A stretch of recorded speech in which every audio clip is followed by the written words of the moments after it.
So this is something I have. I didn't open it, right?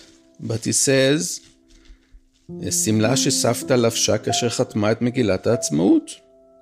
So this is the dress she wore when she signed the Declaration of Independence. And I have it here. That's Cohen-Kagan, Rachel Cohen-Kagan's grandson and closest living relative. Cohen-Kagan was the representative of WIZO, the Women's International Zionist Organization, and one of only two women, the other being Golda Meir, who signed the Declaration of Independence. In 1949, she was elected to the very first Knesset, this time alongside 10 other women representatives. 25 Knessets later, which is to say today, the 120-seat legislative body remains only a quarter female. Hey, I'm Mishi Harman, and this is Israel Story. Israel Story is brought to you by the Jerusalem Foundation and the Times of Israel. So Israel is turning 75, and we feel this is a moment for us to step back and take stock, to ask where we came from, where we are, and where, for God's sake, we're going. And in order to answer those questions, we decided to go back to the basics. Our series, Signed, Sealed, Delivered, looks at our founding moral compass, Megillat Ha'Atzmaut, or the Declaration of Independence. 37 people signed Megillat Ha'Atzmaut, and over the course of the past several months, our team has diligently tracked down the closest living relative of each one of these signatories and interviewed them. We talked about their ancestors and families, about the promise of the Declaration, the places in which we delivered on that promise, the places in which we exceeded our wildest dreams, and also about the places where we fell short. And it is through these descendants of the men and women who, with a strike of a pen, gave birth to this country of ours, that we wish to learn something about ourselves. Today we'll meet Rachel Cohen-Kagan and her grandson, Oren Kagan. He'll present one of the many political perspectives we'll be featuring throughout the series. We'll be right back. Quality sleep is essential for boosting energy, recovery, and well-being. So, take your sleep to the next level with Sleep Number. With a Sleep Number smart bed, you can individualize your comfort level and enjoy a better sleep night after night. J.D. Power ranks Sleep Number number 1 in customer satisfaction with mattresses purchased in-store. And now the Queen Sleep Number C4 smart bed is only $1,599, a saving of $300, only for a limited time. For J.D. Power 2023 award information, visit jdpower.com/awards. Only at Sleep Number stores or sleepnumber.com.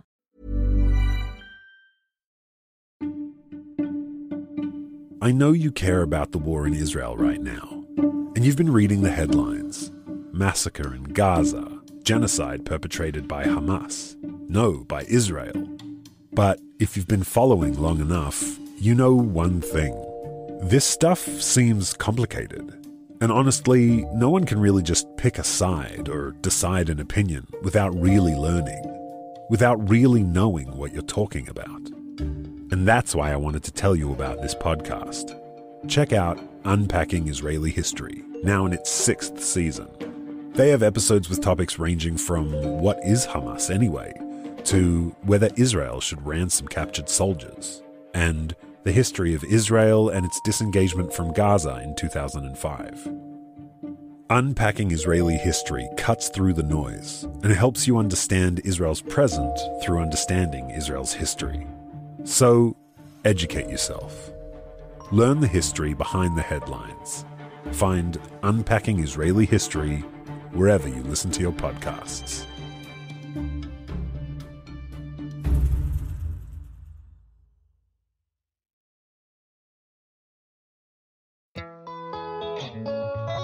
With what seems like an endless amount of information at our fingertips, we tend to forget that wondering about things is really part of the journey to finding answers we're looking for. So, when it comes to the hot topics of Israel, Judaism, and Zionism, there's so much to wonder about right now that it's hard to know where to turn. Enter the latest weekly podcast from Unpacked, Wandering Jews with Michal and Noam. Join hosts and educator extraordinaires Michal Biton and Noam Weissman as they tackle these topics and the uncomfortable questions that surround them, with the goal of working towards the answers together with their listeners. No matter where you're from, if you've ever wondered about anything, this is the podcast for you. So check it out. Subscribe to Wandering Jews with Michal and Noam on your favorite podcast app today. Wandering Jews is brought to you by Unpacked, a division of Open Door Media.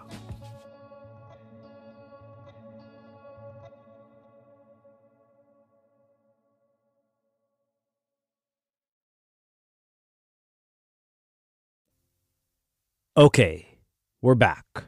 Here's our producer Zev Levi with Cohen-Kagan, Rachel Cohen-Kagan's grandson.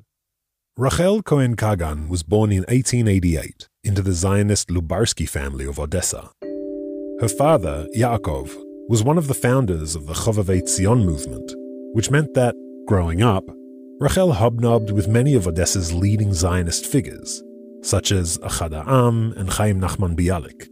You know, as one does. She studied math at the University of Odessa and in 1913 married Dr. Noach Cohen, a physician.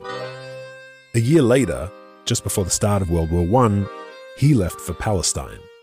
And Rachel, who stayed behind with their newborn baby, had to wait for 5 long years before she could join him. It was therefore only in November 1919, at the age of 31, that she boarded the Ruslan, a ship that brought over so many of Israel's future luminaries that it is sometimes nicknamed the Israeli Mayflower. After 21 tumultuous days at sea, they docked at the Jaffa port on the 3rd night of Chanukah. Once here, Cohen-Kagan became active in Haifa, mainly on matters of social welfare. Following the death of Henrietta Sold, she was appointed to the Vaad HaLeumi, the Jewish National Council, and put in charge of the Social Welfare Division. Among her most notable accomplishments was the establishment, alongside her famous pediatrician sister-in-law, Dr. Helena Kagan, of Tipat Chalav, a network of baby wellness clinics across Israel, which managed, within the span of just a few years, to dramatically lower local infant mortality rates. In the Knesset, she promoted the first legislation to secure equal rights for women. But her comprehensive, progressive bill was thwarted by the religious factions within the coalition. As a result, she angrily resigned from the Knesset and was elected chairwoman of WIZO. Cohen-Kagan later on returned to the parliament and fought openly and fiercely for women's rights to divorce, for equal service for women in military combat units, and for the strict criminalization of domestic violence, which, in the early years of the state, only carried a weak mandatory minimum sentence. She was, on many accounts, far ahead of her time, and for that reason, perhaps, her name has sunk into obscurity in Israel. She remained active up until her death in 1982, at the age of 94. Asked once for the secret to her vitality, she said, "Actually, I have only 2 talents. I know how to relax, reading a book, listening to music, taking a walk, and I have a positive genius for sleep." Here she is, recalling her mood upon signing the declaration on that Friday afternoon in May 1948.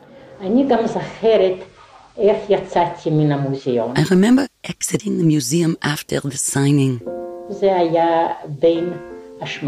The sun was about to set and the skies were still clear and blue. But looking westward, the sun colored them red. And there was something symbolic about that. It accurately reflected our mood. Blue represented our hope, our serenity, and our joy. And the red, of course, stood for our fear of blood and fire.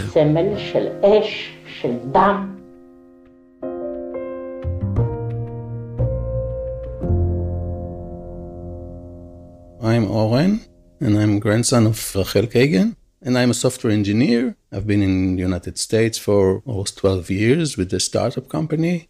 Came back, have 3 kids, live in Haifa.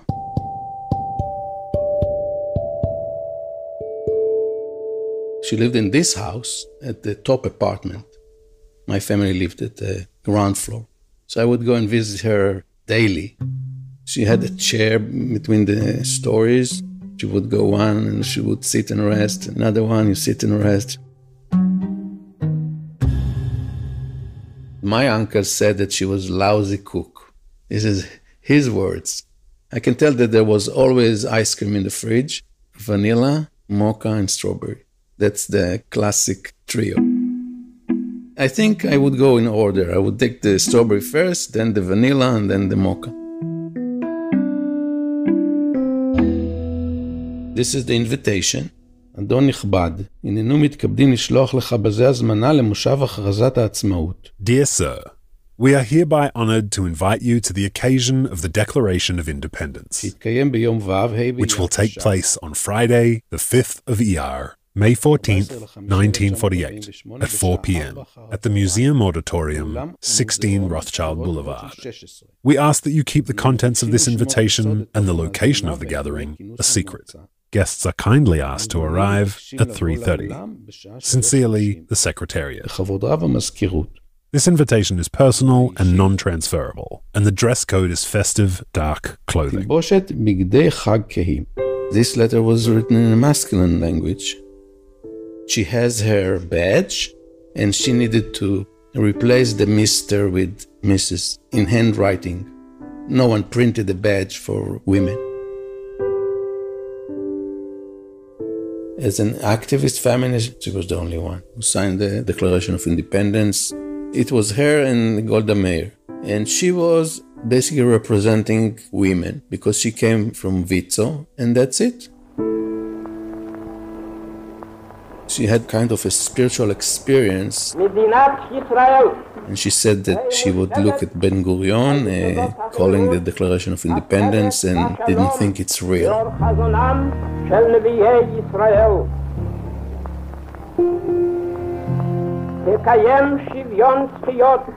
חברתי ומדיני גמור לכל אזרחיה בלי הבדל דת וגזע ומין. Ben Gurion said everyone will be equal and will treat everyone equally regardless gender and religious and age and all of that. תבטיח חופש דת, מצפון, חינוך, תרבות ולשון.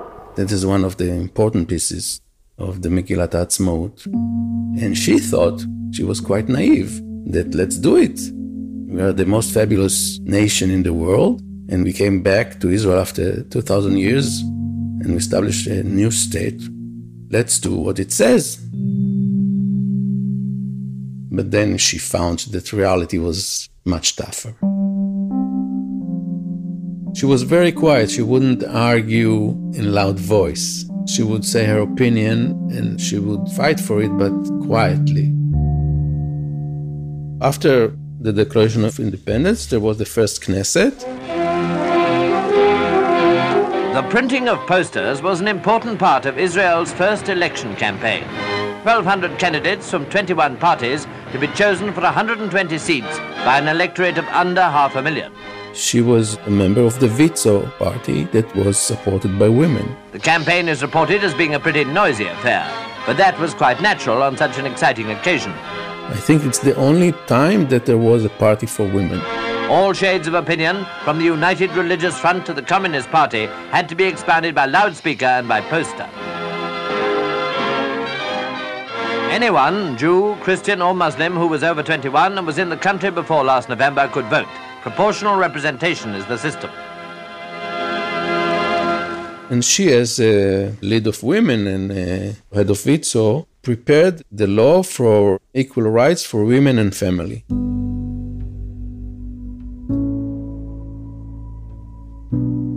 It was denied, but the final law, which was very much reduced in scope, was actually accepted, but she wouldn't vote for it.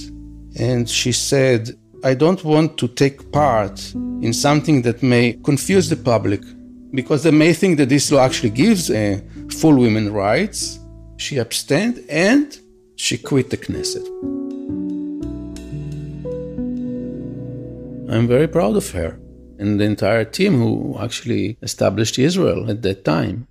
That's the greatest achievement, that we were successful to create a Jewish state. It's a miracle, I would say. This is what they signed for. And this is what they fought for. The Declaration of Independence is kind of the Big Bang of Israel. It's a singularity point, and that's it. You cannot change it. I would sign it as is, without any change. I think we partly lived to the ideals of the Declaration of Independence, and partly did not. The spirit of the Declaration is strong, but the implementation is weak in some of the areas. The fact that there are so little number of women in the Knesset, for example, or in high roles, right? You can see that. The suppression of women from the Kotel. They have a special small place in synagogues, right? They cannot go with everyone else in the front. They need to be in the back in a special place. It's very problematic. What we have today is not an equality for women law, not according to her. In schools, in education, in academia, and in high-tech industry, I think we made a lot of progress. But general rights at home and in synagogues, we didn't make a lot of progress. Wherever women can serve, technically, they should serve. My daughter is an officer in the army, and she is doing fabulous, better than men. And the country should take advantage of that. Equality is something that is very natural. The more freedom women have, it would be a better society.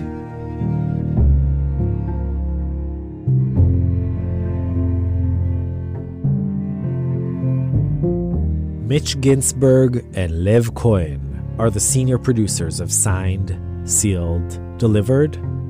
Our staff also includes Yochai Meital, Zev Levi, Adina Karpuch, Jamal Rishek, Hadas Kidron, Shoshana Sara, Shira Shantz Khalil, Ross Bordeaux, Yael Ben Chorin, and Rotem Tzin. Sela Weisblum is our sound engineer. Zev Levi scored and sound designed the episode, with music from Blue Dot Sessions. Our music consultants are Tomer Kariv and DJ Yoni Turner. And our dubber is Becca Sykes. The episode was recorded in our very own Nomi Studios. You can catch up on all our regular Israel Story episodes, as well as the other Signed, Sealed, Delivered minisodes on our site, israelstory.org, or by searching for Israel Story wherever you get your podcasts. You can and should also check out our home at timesofisrael.com/podcasts. And, of course, follow us on Facebook, Twitter, Instagram, all under Israel Story. If you're interested in sponsoring episodes of Israel Story, email us at sponsor@israelstory.org. This series is dedicated to the memory of my beloved father, David Harmon, who was a true believer in the values of the Declaration of Independence, in Zionism, in democracy, and most of all, in equality. I'm Mishi Harman, and we'll be back next time with another installment of Signed, Sealed, Delivered, and a completely different perspective on Israel's Declaration of Independence. Till then, shalom shalom, and yalla bye.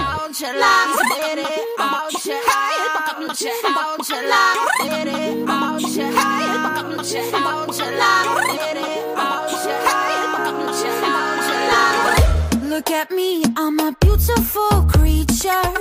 I don't care about your modern time preacher. Welcome boys, too much noise, I will teach ya. Pum pum po, pum pum po. Hey, I think you forgot that I play. My teddy bear's running away. The Barbie got something to say. Hey, hey, hey, hey. My summer says leave me alone.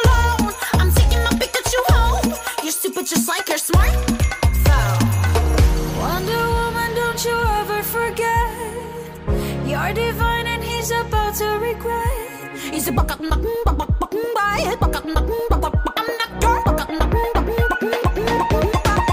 I'm not your toy, not your toy. You stupid boy, I'll take you down now, make you watch me dancing with my dolls on the motherfucker beat. Not your toy.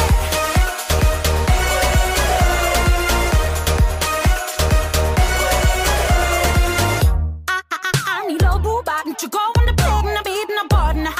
I need a boo bop, don't you go on the pig, shit. Wedding bells ringing, money man bling bling. I don't care about your stuff, baby. Pum pum pow, drum pum pow. Wonder Woman, don't you ever forget, you're divine and he's about to regret. He's a buck up, by it, buck up, I'm not your buck up, I'm not your toy, not your toy. You stupid boy, I'll take you down now, make you watch me dancing with my dolls on the motherfucker beat.